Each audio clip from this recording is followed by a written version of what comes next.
ஆலயத்துக்கு போறோம் இல்ல, ஆலயத்துக்கு போறோம். வெள்ளிக்கிழமை போய் எனக்கு ரொம்ப முடியாம இருக்கு, இடுப்பு வலி, எனக்கு கொஞ்சம் சுகத்தை தாருங்கன்னு வாங்கிட்டு வந்தாச்சு. ஞாயிற்றுக்கிழமை போறோம், எனக்கு ரொம்ப கஷ்டமா இருக்கு, இந்த வாரத்துல லோன் வேற கட்டணும், ஒரு 10,000 ரூபாய் எது வழியாவது ஒண்ணு செய்தீங்கன்னா ரொம்ப சௌரியமா இருக்கும்னு சொன்ன உடனே ஞாயிற்றுக்கிழமை என்ன செய்தாச்சு? ஆமீன், ஆமா, வாங்கிட்டு வந்தாச்சு.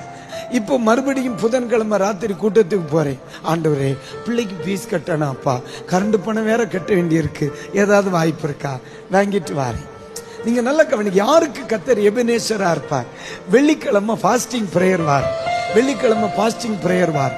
அப்போ ஒரு தேவையோட வார், அவரிடத்திலிருந்து என்ன செய்யறேன்? வாங்கிக்கிட்டே இருக்கேன். ஆனா நம்முடைய ஆண்டவரிடத்துல நன்மை குறைவதே இல்லை, தந்துட்டே இருக்கார். நான் சொல்லது புரியுதா இல்லையா? அதான் தந்துட்டே இருக்க.